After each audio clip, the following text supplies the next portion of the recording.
네, 반갑습니다. 오늘은 우리가 부활주일로 지키는 날입니다. 우리 옆에 분과 함께 인사하겠습니다. 예수님 부활하셨습니다. 네. 우리 안에 또 2021년 부활절을 맞이하면서 좀 부활의 기쁨이 가득했으면 좋겠습니다. 오늘 찬양팀의 드러머가 바뀌었더라고요. 그죠? 우리 승표가 20살인데 벌써 찬양팀에 들어와서 오늘 처음 드럼을 친 걸로 알고 있는데 우리 격려의 박수 한번 할까요? 네. 네. 아주 매끄럽게 예배를 잘 했고 누군가 했어요. 웬 청년이 싱어로 서 있나 했는데 지훈이더라고요. 네. 저렇게 체격이 좋은 청년이 앞에 누구지 했어요. 진짜 처음에. 네. 우리 지훈이가 또 싱어로 참 좋은 것 같아요. 드러머를 하다가 내가 왜 싱어 해야 돼? 이게 아니라 또 싱어로 섬기면서 또 다른 후배들을 또 같이 이렇게 찬양팀 안에서 함께 할 수 있는 멤버들로 키워낸다는 게 참 건강한 마음인 것 같고 참 우리 공동체가 자랑스럽습니다. 네. 혹시나 제가 말씀을 드리는데요. 이제 오늘 또 부활 주일이잖아요. 그래서 여러분 오해하지 마시고 제가 한 가지 말씀을 드리면 이제 저희가 원래는 202호에서 예배를 드리다가 이제 본당에 와서 드리잖아요. 그리고 신입생들은 202호가 없이 본당으로 바로 오는 것이 이제 첫 예배였고 또 계속 이어져 가고 있습니다. 그러다 보니까 이제 헌금함이 어딨냐고 물어보는 청년들이 있어요. 그래서 헌금함은 저희가 들어오면 뒤에 이렇게 군데군데 비치되어 있습니다. 그리고 저희가 202호에 있을 때는 그래도 헌금을 이렇게 헌금 바구니를 돌리기도 하고 여러 가지 이렇게 헌금을 여러분이 드릴 수 있도록 돕는 장치들이 있었는데 본당에 오다 보니까 그런 장치가 없어서 많은 청년들이 까먹는데요. 그래서 여러분들이 좀 기억해 주시고 또 오늘은 특별히 저희가 부활 주일이니까 여러분이 감사한 마음으로 혹시 헌금을 준비했다면 뒤에 또 봉투가 있으니 거기에 담아서 나중에 저희가 지금 기도하는 시간에 찬양하고 기도하는 시간에 헌금함에 넣으시면 될 것 같습니다. 안내차 말씀을 드렸습니다. 오늘은 드디어 역설의 마지막 시리즈 설교입니다. 오늘은 시체 없는 무덤이라고 하는 제목으로 함께 하나님 말씀을 나누어 보도록 하겠습니다. 우리가 오늘 읽은 성경을 보니까 어떻게 시작하냐면 안식 후 첫날 일찍이 아직 어두울 때에 안식 후 첫날이라고 하는 것은 요일로 따졌을 때 안식일은 토요일이었어요. 그래서 안식 후 첫날이라는 것은 일요일, 오늘 우리가 주일이라고 부르는 일요일 일찍이 아직 어두울 때에 이 새벽에 막달라 마리아가 예수님께서 무덤에 장사된 그곳을 향하여 갔습니다. 그래서 그곳에 갔는데 돌이 무덤에서 굴러져 있는 것을 발견한 거죠. 그러면서 그 안을 들여다 보니까 예수님의 시체가 없는 거예요. 세마포만 놓여져 있었습니다. 그래서 너무너무 깜짝 놀라서 열심히 달려가서요 베드로와 요한이라고 하는 제자에게 말했어요. 물론 오늘 성경에는 요한이라고 하는 이름이 나와 있지 않아요. 그가 사랑하시는 제자, 예수님이 사랑하시는 제자라고 표현하는데 이것은 여러 가지 우리가 신학적으로 교로해 봤을 때에 요한이 자기 자신을 향하여 불렀던 표현으로서 우리가 정리하긴 합니다. 그래서 요한으로 이해하시면 됩니다. 베드로와 요한에게 가서 이 얘기들을 전달한 거죠. 그러니까 베드로와 요한도 깜짝 놀래서 열심히 경주를 해서 달려서 이 무덤으로 와 본 것입니다. 그런데 요한이 조금 더 빨리 도착을 했어요. 베드로보다. 근데 그 무덤에 가서 세마포가 놓여져 있고 진짜 시체가 없는 것을 발견했지만 그 무덤 안이 꽤 넓거든요. 그 안으로까지는 요한은 들어가지 않았어요. 근데 베드로가 도착했을 때 그는 그 안까지 다 들어갔습니다. 그래서 진짜 시체가 없는 것을 발견하게 된 거죠. 베드로가 먼저 들어가서 모든 것을 살핀 다음에 요한도 따라 들어가서 그 안에 진짜 시체가 없는 것을 발견하게 되었습니다. 성경은 오늘 우리가 읽은 8절 말씀을 보면요, 그때에야 이 제자가 그 말을 믿었다라고 되어 있어요. 그런데 그 다른 제자가 보고 믿었다라는 것은 요한을 말합니다. 근데 무엇을 믿었냐면 예수님의 부활을 믿었구나 이런 뜻은 아니에요. 예수님의 부활을 믿었다라는 게 아니라 막달라 마리아가 전해준 진짜 시체가 없어졌다 하는 말을 이제 믿게 된 거죠. 눈으로 본 거죠. 왜 그렇게 해석할 수 있냐면 9절 말씀을 보면 이런 말씀이 있습니다. 그들은 성경에 그가 죽은 자 가운데서 다시 살아나야 하리라 하신 말씀을 아직 알지 못하더라. 예수님께서 살아 계실 때에 그토록 내가 죽고 부활할 거다라는 것을 말씀하셨어요. 근데 제자들은 아직도 그게 무슨 말인지를 이해하지 못했다라는 거죠. 그래서 베드로와 요한은요, 그런 당황스러운 상황을 목격하고는 그냥 집으로 돌아갔어요. 그리고는 막달라 마리아만 다시 무덤에 남아있는 것으로 요한은 묘사하고 있습니다. 결국에 그들이 본 것은 시체가 없는 무덤인 거죠. 막달라 마리아는 시체가 없는 무덤 앞에 지금 놓여 있습니다. 그런데 이 시체 없는 무덤에 대한 증거는 비단 막달라 마리아와 베드로와 요한의 증언만은 아니었습니다. 조금 더 많은 것으로 이게 시체가 없는 무덤이었다라는 걸 확인할 수 있는데요. 먼저는 예수님의 무덤을 지켰던 로마의 경비병들을 예로 들 수 있습니다. 물론 요한은 여기에 대한 기록을 적어 놓진 않았습니다. 하지만 동일한 사건을 다른 방향으로 기록한 복음서들을 보면요, 특별히 마태는 이 경비병들이 천사를 통해서 이 시체 없는 무덤을 발견한 상황을 묘사하고 있어요. 기록하고 있습니다.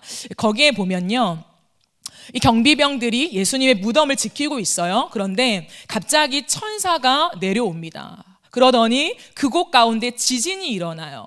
지진이 일어나서 그 큰 돌문이 옮겨져 가는 것을 목격합니다.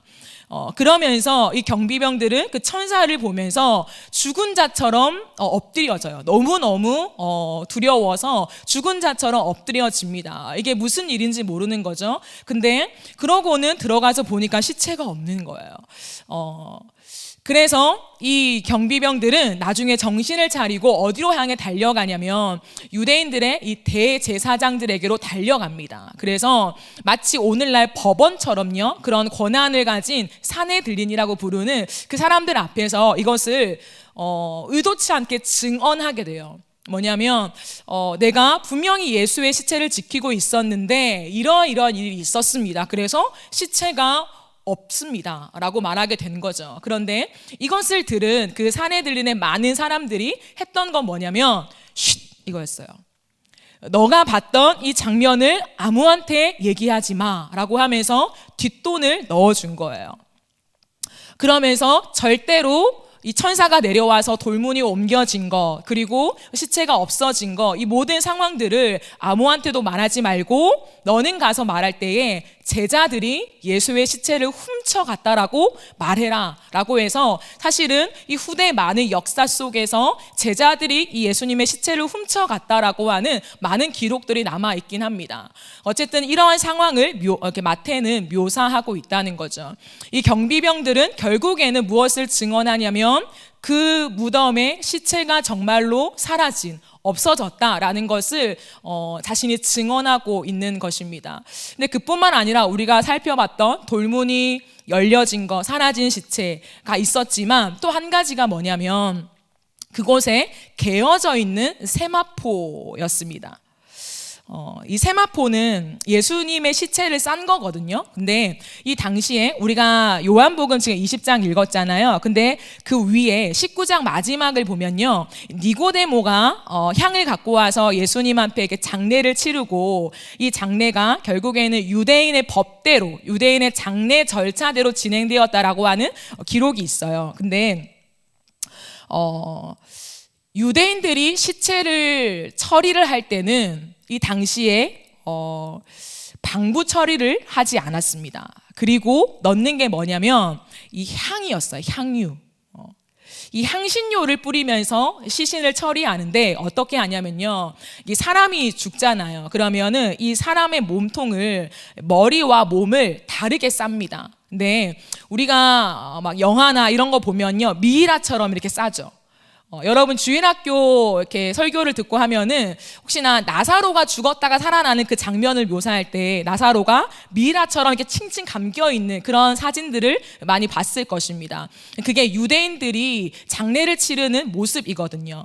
그래서 이 모든 몸을 세마포로 싸는데 어떻게 싸냐면 한 번 쌌다가 향유를 붓고 또 한 번 쌌다가 이 향신료를 붓고 이렇게 하면서 이 시체 부패를 막았던 거예요. 그러면서 뭐 지금 다 자세하게 설명할 수 없지만 이 시체의 어떤 부패를 조금 막기 위해서 머리랑 몸통을 따로 싸게 됩니다.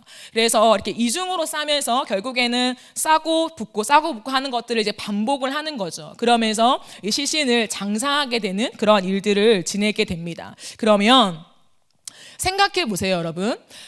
그 당시에 많은 사람들이 이 시체가 없는 무덤을 확인하고 수근수근 거리면서 참 많은 얘기들이 오고 갔어요. 그 중에 하나가 누군가 시체를 훔쳐갔다라는 것입니다.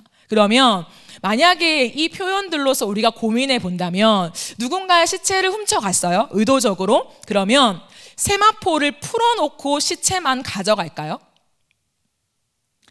무슨 말인지 이해가 되시죠? 시체를 훔쳐가는데 오늘날처럼 그냥 시체만 딱 넣어놓는 게 아니라 제가 아까 설명드린 그런 방법으로 유대인들은 장례 절차를 치른다는 거예요. 그러면 그렇게 로마 군대 그 군병들이 돌문 앞을 지키고 있는데 그 찰나에 그 거대한 돌문을 옮기면서 그 안에 들어가서 그 시체의 세마포를 일일이 다 풀어가지고 훔쳐갔다라는 게 이해가 되십니까? 사실 있을 수가 없는 일이에요. 근데 만에 하나 그런 일이 있었다라고 가정을 한다고 해도 말이 안 되는 건 뭐냐면 이 세마포를 다 풀고 나서 그게 아주 가지런히 딱딱 정리가 되어 있었다는 거예요. 그럼 도둑이 시체를 훔쳐가는데 정말 그 경비병들이 졸고 있었다고 쳐도 그 짧은 경비병들이 깨어 일어나기 전에 얼른 시체를 훔쳐와야 하는데 그거를 풀 때, 도둑이 풀 때에 그냥 막 풀지 않겠어요. 빨리 나가야 되니까. 근데 그거를 잘 격혀서 앞에 뒤에 놓았다. 그래서 몸을 싸는 세마포와 얼굴을 싸는 것을 따로 구분해서 놓았다라는 게 이해가 되십니까? 이건 말도 안 되는 거예요. 그런데 이런 말도 안 되는 상황이 있으니 또 다른 부류의 사람들은 두 번째 의견을 냅니다. 그러면 예수님의 제자들이 훔쳐갔을 것이다 라고 생각을 해요. 왜냐하면 예수님의 제자들이니까 조금 더 예의를 갖춰서 훔쳐갈 수 있을 거다. 말도 안 되긴 하지만 어쨌든 그런 말들을 만들어낸 거죠. 제자들이 시체를 훔쳐갔다라고 하는 사실 이 말도 거짓이 될 수밖에 없는 이유는 뭐냐면 보세요. 오늘 막달라 마리아가 베드로와 요한에게 뛰어가서 전달했죠. 시체가 없어졌어요. 누가 가져갔는지 모르겠지만 예수의 시체가 없어졌습니다 라고 하자 베드로와 요한의 반응을 생각해 보세요. 그들은 처음 듣는 것처럼 너무 깜짝 놀라서 성경은 달려갔다고 해요. 그래 한번 가볼까? 이런 게 아니라 달려갔습니다. 그리고 그 안을 보고 확인하면서 너무 놀란 마음을 감출 수가 없었다라고 기록하고 있어요. 그렇다면 제자들은 연기를 하고 있는 걸까요? 자신들이 숨겨놓고 지금 아닌 척 쇼를 하는 걸까요? 그렇지 않겠죠. 근데 또 하나의 증거는 무엇이냐면 이 제자들, 아직 세 번째 아니고요, 두 번째입니다. 네, 이 제자들이 나중에 순교를 해요. 제자들이 순교를 하는데 대부분의 제자들이 순교를 하는데 순교한 이유가 뭐냐면 예수님이 부활했다라는 것을 증거한 이유로 순교를 해요. 생각해 보세요. 예수님이 죽었는데 그 죽은 수체를 숨겨놓고 거짓으로 예수가 부활했어요 라고 말은 할 수 있습니다. 근데 그것 가지고 자신의 인생을 끝내고 순교할 사람은 없다라는 거죠. 그렇기 때문에 제자들이 시체를 훔쳐갔다라는 말도 사실은 맞지 않는 말이라는 거죠. 그렇기 때문에 또 다른 부류가 그런 얘기를 합니다. 세 번째로, 그러면 예수가 죽지 않았었던 건 아닐까? 그래서 그가 스스로 일어나서 돌문을 열고 나간 건 아닐까라고 생각을 합니다. 이것 또한 말이 안 되는 것은 예수님은 분명히 죽었어요. 성경이 증언하고 있고 역사적인 기록으로 증언하고 있는 것은 그 당시에 어떤 신실하게 예수를 믿는 사람의 증언만이 아니라 로마가 군인들과 함께 예수를 처형한 장면들이 기록에 나와 있습니다. 그런데 그 당시에 로마 군병들은요, 십자가 처형을 한두 번 해본 게 아니에요. 사람이 어떻게 죽는가 십자가 위에서 라고 하는 걸 다 알아요. 그러면서 마지막에 사실은 십자가 위에서 사람이 말라 죽거든요. 근데 그 말라 죽는 고통을 조금 마지막에는 빨리 이제 끝내기 위해서 다리를 꺾어요. 왜 다리를 꺾냐면 그 당시에 십자가에 달린 사람은 굉장한 고통이 있습니다. 그러니까 십자가를 지면요, 몸이 이렇게 처지죠. 몸이 이렇게 축 처집니다. 십자가에 손만 달려있기 때문에 위에가. 그렇기 때문에 숨을 쉴 때 그냥 기본적으로 이렇게 숨을 쉬는 게 아니라 이 다리로부터 이 가슴을 들어 올려서 한번 숨을 쉬고 또 뱉어요. 그렇기 때문에 이 다리를 꺾는다는 것은 이제 숨을 못 쉬게 하는 거예요. 그래서 다리를 꺾고 이 사람을 죽게 만듭니다. 근데 예수님은 다리를 꺾기 전에 이미 돌아가셨죠. 이미 예수님은 죽었습니다. 그것은 예수님의 심장이 이미 파열됐다는 거예요. 예수님의 고통 속에 심장이 파열돼 죽었기 때문에 다리를 꺾을 이유가 없다는 거죠. 그래서 모든 사람들은, 한 명이 아니라 그 앞에 있던 모든 사람들은 예수가 죽었음을 확인했어요. 그리고 내려서도 아리마대 사람 요셉이 그 시신을 받아서 장례 절차를 치르는 가운데서도 예수가 죽었음을 모두가 확인했다는 거예요. 그래서 예수가 죽지 않았었다라고 하는 것도 말이 안 된다라는 거죠. 이것은 믿는 자들이 꾸며내 그냥 신앙, 예수는 죽지 않았어, 이런 게 아니에요. 사실적으로, 역사적으로, 신체적인 의학적으로 예수님은 죽었다라는 거죠. 그렇기 때문에 예수님께서 죽지 않은 건 아니었다라는 것을 우리는 증언할 수 있는데요. 또 한 가지는 오늘 성경에 막달라 마리아가 이 예수님의 빈무덤을 보고 울어요. 제자들은 그걸 확인하고 집으로 돌아가는데 마리아는 이곳을 못 떠납니다. 예수님과의 사연이 있었겠죠. 기록에 의하면 이 막달라 마리아는 예수님으로부터 7 귀신 들린 자신의 이 아픔을 고침받았어요. 그렇기 때문인지 모르겠지만 어쨌든 이 빈 무덤을 떠나지 못하고 울고 있습니다. 근데 그때 결국에 부활하신 예수님을 만나죠. 근데 부활하신 예수님을 만날 때 예수님인지 못 알아봐요. 이후에 제자들이 부활하신 예수님을 만날 때 예수님을 바로 못 알아봐요. 왜 그런지 알아요, 여러분? 다른 이유가 있겠지만 가장 기본적인 이유는 뭐냐면 예수님이 보세요. 손과 발에 못이 박히고 죽기 일보 직전까지 사실은 온몸이 찢겨지고 다 피투성이가 되고 채찍을 맞고 가시 면류관을 치고 온몸이 상처투성이에요. 근데 내 눈앞에 있는 예수가 3일 만에 멀쩡한 거예요. 그 상처가 없습니다. 손과 옆구리 말고는. 그렇기 때문에 사실 이거는 예수 그리스도께서 그냥 죽지 않고 어떤 이유를 통해 살아났다, 그냥 그렇게 이해할 수는 없습니다. 신비적인 하나님의 역사로 예수가 부활했다라는 것밖에 설명할 수 없다는 거죠. 그러므로 종합을 해보면 예수님은 분명히 죽었습니다. 그리고 무덤에 시체가 없었습니다. 이것을 여자들이 빈 무덤을 보았다라는 것으로 증언합니다. 그리고 제자들 또한 빈 무덤을 보았다라는 것으로 증언합니다. 그리고 로마 경비병도 예수가 죽고 빈 무덤으로 있었던 상태를 증언하고 있어요. 그렇기 때문에 결국에는 이 시체 없는 무덤이라는 것은 모두가 보았고 확인한 사실이라는 거예요. 그러면 이 시체 없는 무덤은 우리에게 무엇을 증언해 주는 걸까요? 확증해 주는 걸까요? 그것은 예수님은 죽음에서 다시 살아나셨다라는 거예요. 교회 안에서 예수가 죽고 부활하셨습니다, 여러분 믿음으로 받아들이세요 라고 하는 정도의 차원이 아니라 예수의 죽음과 부활은 역사적으로도 우리가 반박할 만한 사실 마땅한 자료를 갖고 있지 않다는 거예요. 물론 예수의 부활을 명확하게 입증해서 모두가 부인할 수 없을 만큼의 그 자료를 갖다 낼 수는 없습니다. 하지만 반대로 예수가 부활하지 않았다라고 하는 증거도 갖다 댈 수가 없어요. 그렇기 때문에 이것이 사실이 아니다라고 누구도 함부로 말할 수 없는 것입니다. 우리는 더 정확하게 하나님의 말씀을 진리라고 믿기 때문에 성경의 증언을 통하여 확인할 수 있는 것은 예수는 죽고 부활하셨다라는 것을 우리에게 보여주고 있다라는 것입니다. 그러면 제가 여기까지는 여러분과 함께 확인해 보고 싶었던 내용이었고요. 그러면 예수님께서 죽음에서 부활했다라고 하는 것은 우리에게 무엇을 알려주는 것일까요? 성경은 분명히 시체 없는 무덤을 말해요. 그러면서 죽음에서 다시 살아났다라는 것을 말한다는 거죠. 이것은 조금 더 정확하게 말하면 죽음을 이기고 다시 살아나신, 죽음을 이기고 부활하심을 우리에게 말해주는 거예요. 죽음을 어떻게 어떤 절차인지 모르겠지만 어쩌다가 예수가 부활했대, 이게 아니라 진짜 죽었지만 그 죽음을 이기고 부활하셨음을 말씀하고 있다라는 것입니다. 이것을 통해서 우리에게 말씀해 주시는 건 뭐냐면, 우리가 예수의 십자가를 이해할 때 무엇 때문에 죄 없는 죄인이 되었다고 했습니까? 우리의 죄 때문이라고 했죠.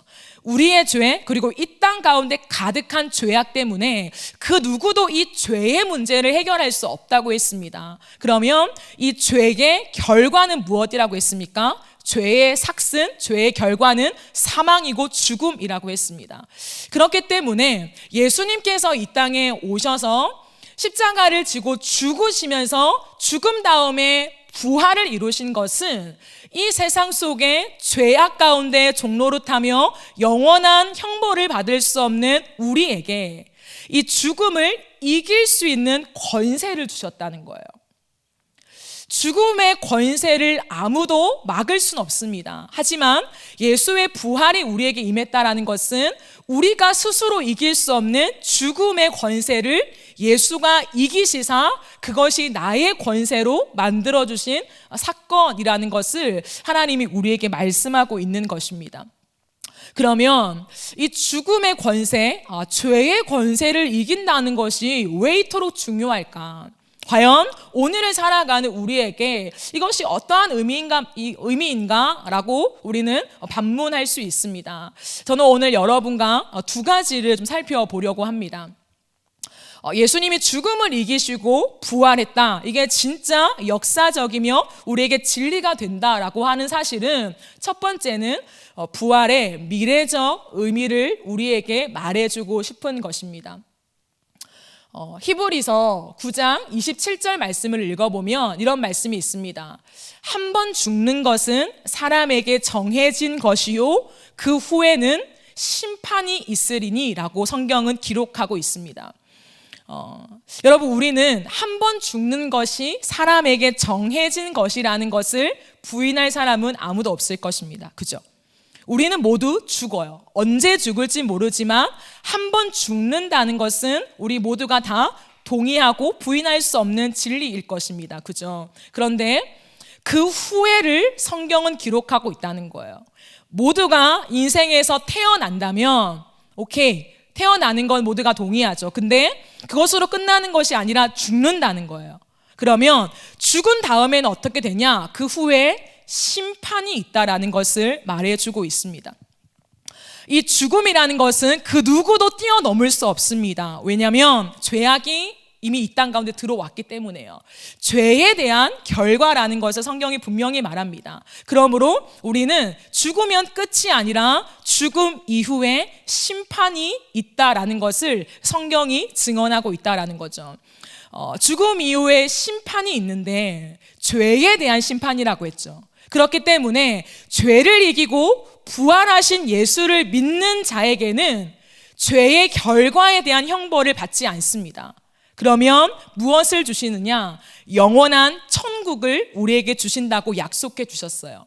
그것이 다른 표현으로는 영원한 생명이라고 성경은 말하고 있습니다.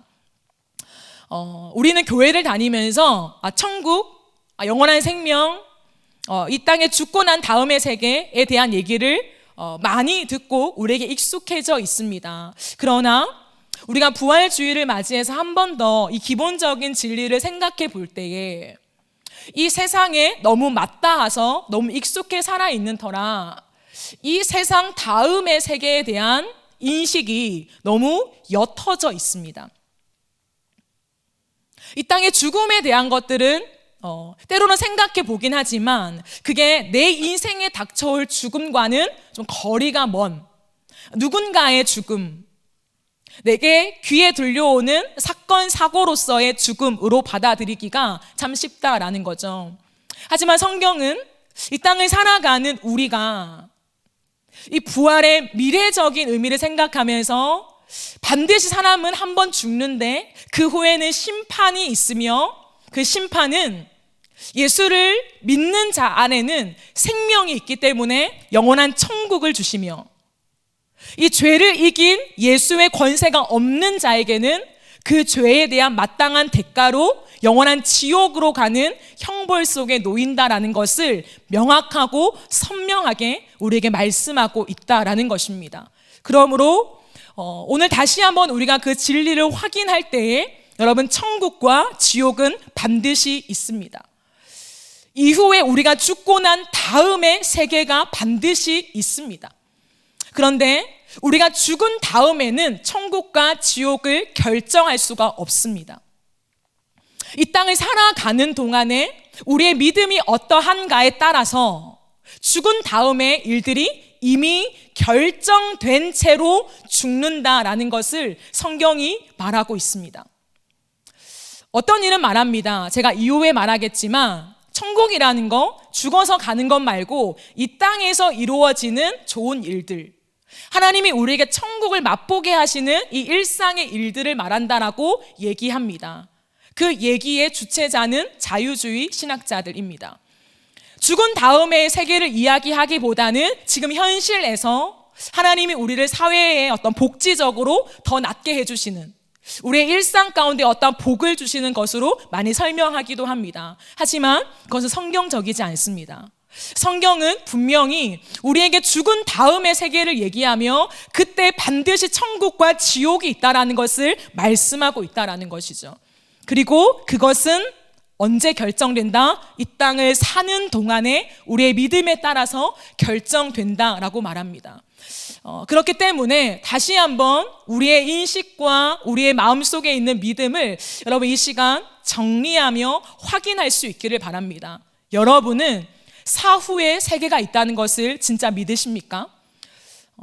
한번 죽는 것이 정해져 있으며 그 날은 아무도 알 수가 없습니다. 우리의 기대치는 있죠. 50 이상을 살았으면 좋겠다. 누군가는 80, 100까지 살았으면 좋겠다. 우리의 기대는 얼마든지 얘기할 수는 있습니다. 하지만 그것이 진리는 아닙니다. 진리는 우리가 언제 죽을지 모른다라는 것입니다. 그러면 언제 죽을지 모르는 여러분의 죽음 이후의 삶을 여러분 생각하며 살아가십니까? 그리고 그 이후의 삶 속에 천국과 지옥이 분명히 존재한다라는 것을 여러분 정말 믿으십니까? 성경이 말하고 있는 성경 안의 이야기, 교회가 말하는 이야기, 성경책에 적혀 있는 어떤 이야기가 아닙니다. 이것은 진리라는 것을 증언하고 있는데요. 이 사실을 여러분은 진리로 받아들이시며 믿고 있으십니까? 이것은 너무나도 중요합니다. 그리고 그 천국과 지옥을 결정할 수 있는 것은 죽음의 권세를 이기신 예수의 십자가와 부활을 믿는 자에게만 주어지는 하나님의 은혜라는 것을 말씀하십니다.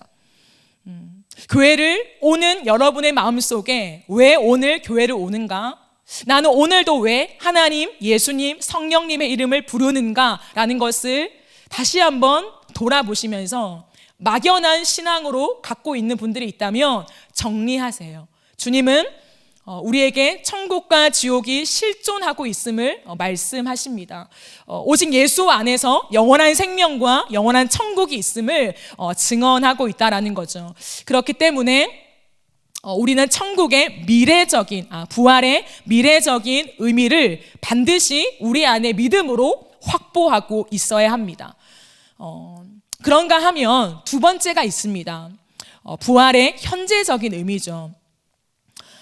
이 땅을 살아가면서 참 많은 사람들이 성경을 해석하고 종교를 믿고 종교를 때로는 만들어내면서 사후의 세계만에 매달려 살아가는 사람들이 있었습니다.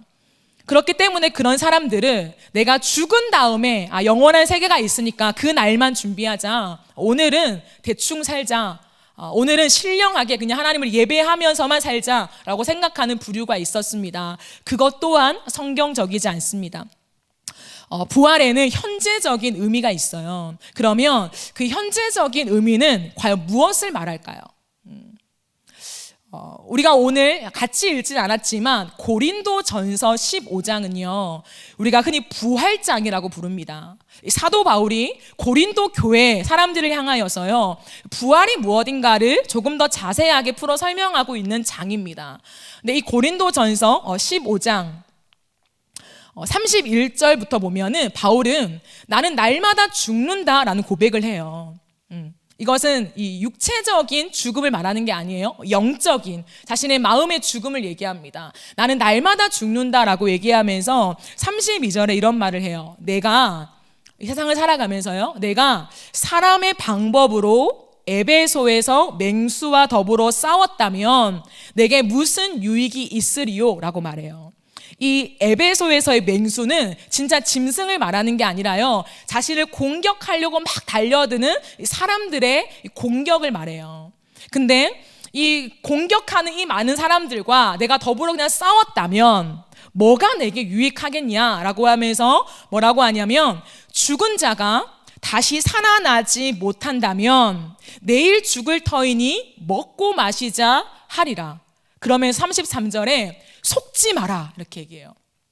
속지 마라. 악한 동무들은 선한 행실을 더럽히나니 깨어 의를 행하고 죄를 짓지 말라라고 말하고 있습니다. 그러므로 부활의 현재적인 의미는 무엇이냐면 사람의 방법대로 살지 않는 것입니다. 부활은 여러 가지 의미가 있습니다. 저는 이것만이다라고 얘기하는 게 아니라 오늘은 이 포인트로 얘기하고 싶은 것입니다. 부활에 여러 가지 의미가 있지만 사도 바울이 우리에게 소개해주는 한 가지는 뭐냐면 나는 부활을 믿기 때문에 이 땅이 전부가 아니라 나는 주님이 나를 다시 살리셨기 때문에 이제는 사람의 방법대로 살지 않는다라고 말합니다. 왜냐하면 이 땅이 전부가 아니라 내가 이제 주님을 진짜 배울 날이 있을 것인데 그때 부끄럽지 않기 위해서 내가 오늘을 그 부활의 능력대로 살겠다라는 거예요. 그 부활의 능력이라는 건 뭐냐면 오늘을 이 현실 속에 살아가지만 현실의 방법으로 살아가지 않고 하나님이 주신 영적인 방법으로 내가 살아가겠다라는 것입니다. 그게 뭐냐면 우리가 일상을 살아가고 현실을 살아갈 때 여러분 가장 중요한 게 뭘까요? 오늘을 살아가고 세상을 살아간다라고 할 때 가장 중요한 게 뭘까요? 가장 중요한 건 사람이에요. 다른 무엇도 아니고 사람이라는 거죠. 우리는 사람과 관계하지 않으면 그건 사는 게 아니죠. 사실은 독불 장군이 될 수 없습니다. 혼자 세상을 걸어갈 수 없죠. 우리는 내가 원하든 원하지 않든 이 세상을 살아갈 때 이 사람과 관계하며 살아가요. 그러면 이 사람과의 관계 속에 신앙이 담겨질 수밖에 없다는 거죠. 물론 신앙은 우리가 하나님과의 관계 속에 늘 기도하고 말씀을 읽고 하나님과 대화하고 찬양하고 높이고 이런 것들이 다 포함이 됩니다. 그러나 이 현실을 살아갈 때요 진짜 신앙이라고 하는 것은 내가 하나님과의 만남 속에 형성된 그 신앙이 사람과의 관계 속에 녹아드는 게 내 신앙을 보여주는 거예요. 그러면 이 사람과의 관계를 피할 수가 없다는 거죠. 근데 진짜 부활을 경험한 사람, 부활의 능력을 믿는 사람, 내가 예수와 함께 죽었고 이제 예수와 함께 산다라고 하는 이 십자가와 부활의 경험을 한 사람은 사람의 방법대로 서로 다투며 싸우지 않는다는 것을 말해요. 물론 한순간에 다 완벽하게 완성되는 것은 아닙니다. 그러나 이제는 그러한 삶으로 가고자 하는 우리 안에 새로운 열심이 생기는 것입니다. 누군가 나에게 시비를 걸 수가 있죠. 삶을 살아가면 굉장히 억울한 일도 당할 수가 있습니다. 꼭 먼 사람이 아니라 가까운 내 친구, 내 부모님, 내 형제, 교회 안에 많은 지체들과의 관계 속에요 이 맹수와 같은 이 만남이 있을 수 있어요. 나를 헐뜯는 것 같고, 나를 늘 찌르는 것 같고, 나를 험담하는 것 같고, 나를 깎아내리는 것 같은, 나를 참 힘들게 하는 사람을 만날 때가 있다는 거죠. 근데요, 예수를 믿지 않을 때, 내 안에 십자가와 부활이 경험되어지지 않을 때는 맞대어 싸웁니다. 그 맹수와 1대1로 맞짱을 뜨는 거예요. 그러면서 끝없이 그 사람과의 이 악연을 이어가죠. 누가 이기나 보자 하는 그런 마음이 우리 안에 듭니다. 근데 사도 바울은 무엇이라 말하냐면 그것은 사람의 방법이다라고 얘기해요. 사도 바울은 자신이 그러한 삶을 살아왔었습니다. 자신은 굉장히 인자한 사람으로 평생을 살아와서 이렇게 말하는 것이 아니라요, 자신의 인생의 뒤를 돌아보니 맹수와 싸웠던 자신의 그 혈기, 다른 사람을 짓밟아서 내가 이기려고 하는, 내가 이렇게 의로와 내가 옳아라고 하는 걸 증명해 보이고 싶은 이 숱한 세월을 살아왔어요. 그렇기 때문에 이 예수와 함께 죽고 부활한다는 것이 무엇인가를 경험하면서 이제는 그게 아니구나, 그런 방법은 이 땅의 방법이었구나, 이 죄악 가운데 분열되고 깨어진 방법이었구나 라는 것을 깨달았어요. 그러면서 내가 이 맹수와 싸우지 않는다, 오히려 용서하고 용납하며 덮어주고 가는 그 방법을 얘기하고 있다라는 거죠. 참 신기한 것은요, 구약에 이렇게 살아왔던 한 사람의 모습이 있어요. 누굴까요? 다윗이에요. 다윗은요, 골리앗과의 이 전쟁 속에서 참 독특한 성경의 기록이 나와 있는데요, 형 엘리압이 이 다윗을 굉장히 무시합니다. 야, 너는 막내로서, 야, 너는 정말 아무것도 아닌 애가 왜 이 전쟁에 지금 간섭하냐, 야, 얼른 가, 얼른 아빠 집으로 돌아가 라고 굉장히 무시해요. 근데 성경은 뭐라고 기록하냐면 다윗이 형을 돌아서서라고 해요. 자신을 그렇게 공격하고 늘 무시하고, 야, 너 주제에 뭐 하려고 그래 라고 했던, 맹렬히 공격했던 형과 맞짱 떠서 그게 아니라 형, 나도 컸어, 나도 전쟁할 수 있어, 나도 믿음 있다니까 왜 날 무시해? 라고 맞짱 뜨지 않고 돌아서서 하나님의 일들을 수행한 모습을 발견할 수 있다라는 것입니다. 성경은 우리에게 이것을 말해요. 예수를 믿는다는 것 있잖아요, 여러분. 신앙생활 한다는 것, 제가 아까 말씀드린 대로 사후에 죽은 다음에 내가 어떠한 모습으로 영원을 살 건가에 대한 기록을 너무 많이 하고 있어요. 그런데 이 땅을 살아가는 동안에요, 내가 진짜 구원받은 사람 맞는가? 내가 정말 예수를 믿고 새롭게 된 사람 맞는가의 확인을 어떻게 하냐면 변화된 내 모습으로 확인할 수 있다고 얘기해요. 내 스스로가 아는 거죠.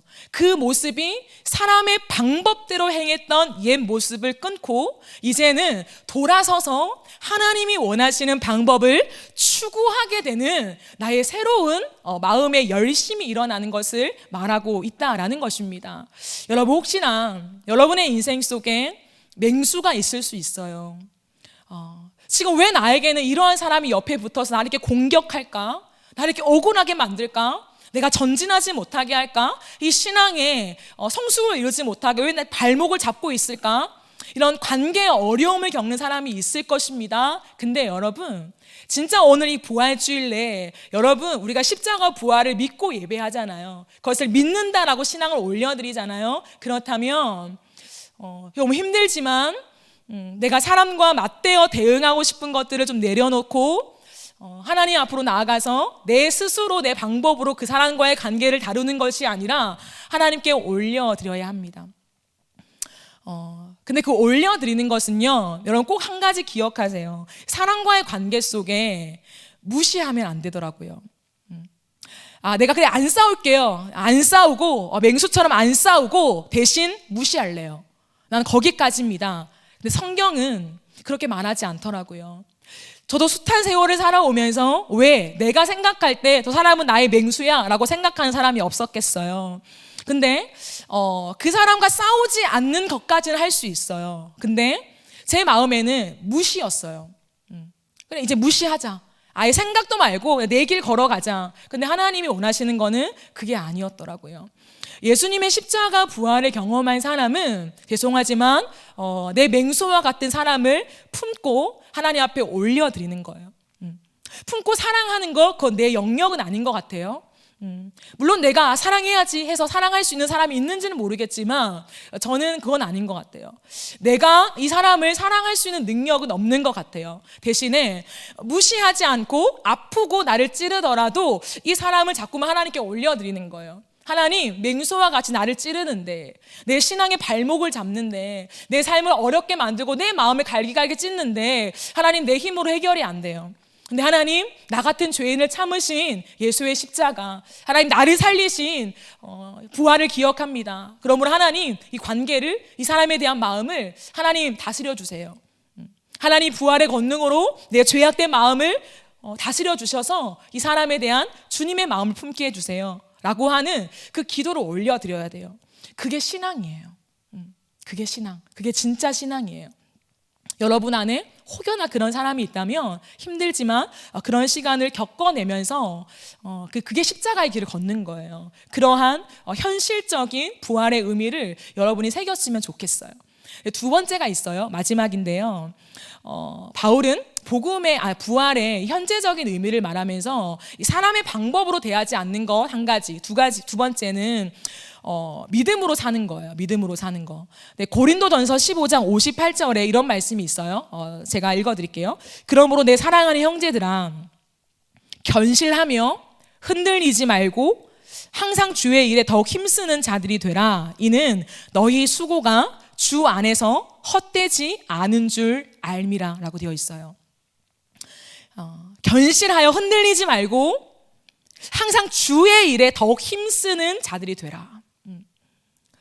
우리가 믿음으로 살기를 바란다는 거죠.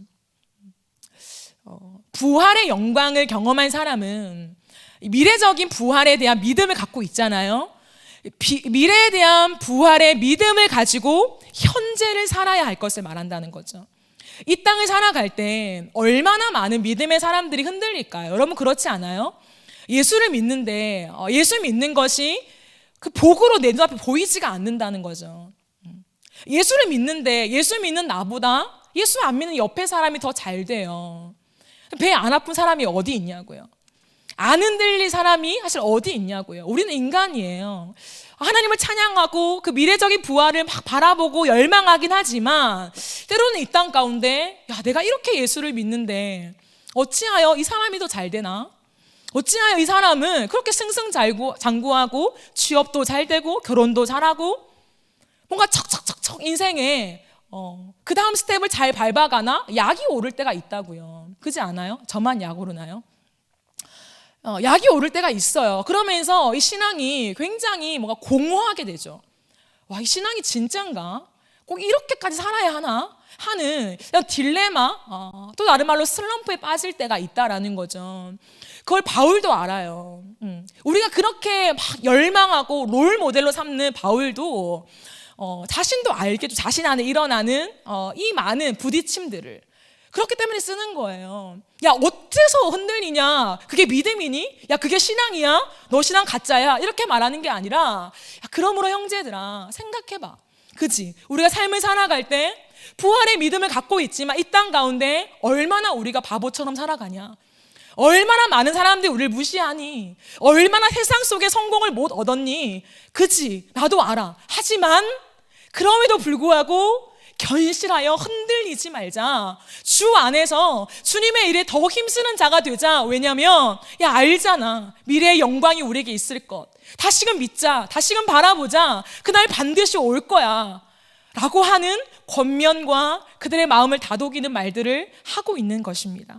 사랑하는 여러분, 특별히 청년의 때에 믿음으로 살아간다는 거 진짜 만만치 않잖아요. 세상 한가운데 서서 옆만 둘러봐도 얘기가 수없이 우리의 귀에 들어와요. 세상의 방법을 취해서 얻는 부와 명예와 잘 되는 방법들, 그런 일들, 성공담들 얼마나 많이 우리의 귀에 들려오면서 그러나 잘 됐네, 축하해 하지만 돌아서면 배가 아픈, 속이 쓰린, 내 신앙에 대한 딜레마가 일어나는 그러한 일들이 우리 안에 얼마나 많습니까? 그죠? 그러나 오늘 바울은 우리에게 권면하고 있는 이 말씀을 여러분 꼭 기억했으면 좋겠어요. 우리가 오늘도 다시금 믿음을 부여잡고 살아야 한다라는 것을 말합니다. 미래의 부활을 확신하는 자들은 오늘을 살아갈 때 대충 살아가는 것이 아니라 오늘을 살아가는 모습이 내 믿음을 가장 정확하게 보여주는 모습이다. 여러분 꼭 기억하세요. 오늘 내가 어떠한 생각과 가치관과 방법으로 살아가는가, 오늘 내가 어떠한 시간의 사용과 물질의 사용을 하며 살아가는가, 그게 내 신앙의 가장 민낯이에요.